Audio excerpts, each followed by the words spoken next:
नमस्कार सर्वांना, माझ्या मिनी व्लॉगमध्ये तुम्हा सर्वांचं स्वागत आहे। आजचा बेत होता स्पेशल अशी मिसळ। छान मोड आलेली मटकी घेतली, त्यानंतर वाटणाचं साहित्य घेतलं, कांदा, टोमॅटो, अद्रक, लसूण, खोबरं, कोथिंबीर।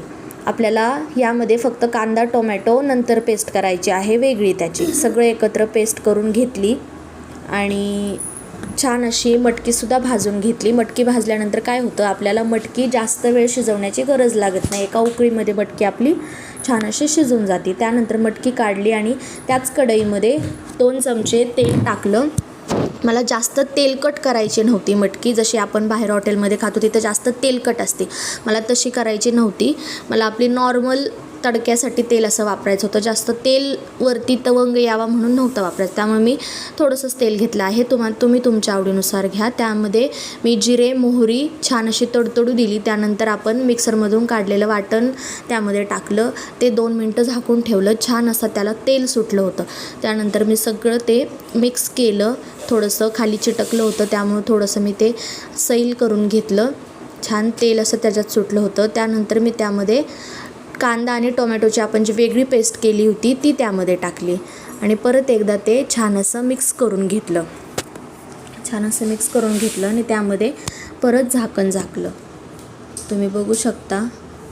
आणि झाकण झाकल्यानंतर परत त्यामध्ये मी सगळे बेसिक असे मसाले घातले। बेसिक मसाले म्हणजे काय, कांदा, लसूण मसाला, हळद, मिरची पावडर आणि आपला मिसळ मसाला आणि थोडीशी धणे पावडर, बस एवढाच मसाला। ते छान मिक्स करून घेतलं। त्यामध्ये थोडंसं पाणी टाकलं, त्यामध्ये आपण भाजलेली मटकी टाकली आणि 5 मिनटं असं झाकून घेतलं। बघू शकता तुम्ही, सुवासही छान येत होता। हे बघा, छान असं तेल आजूबाजूने सुटलं होतं। मला जास्त तेलकट नव्हती करायची, त्यामुळे मी तेलाचं प्रमाण थोडंसं कमीच ठेवलं आहे, कारण आमच्या आहुंना जास्त तेलकट नाही आवडत। या स्टेजला मी त्यामध्ये 1.5 ग्लास असं पाणी घालून घेतलं, म्हणजे जेवढं मला पातळ पाहिजे तेवढं। आणि एक अशी वाफ काढून घेतली। एका वाफेमध्येच छान अशी आपली मिसळ तयार होते, छान अशी त्यामधली मटकीही शिजते। त्यानंतर लगेचच मी ताट करायला घेतलं। हे बघा, ह्या पद्धतीने मी ताट सजवलं आहे। हे आहे आमच्या आहुंची थाळी, म्हणजेच यामध्ये आम्ही दोघंही खाणार होतो। आणि ह्यानंतर ही आपली आहे रुद्रांशची थाळी। छान अशी रुद्रांची थाळी करून घेतली आणि त्यानंतर अजून एक थाळी मी एक्स्ट्राची केली होती, म्हणजेच ती आमच्या शेजारच्या मावशींना द्यायची होती।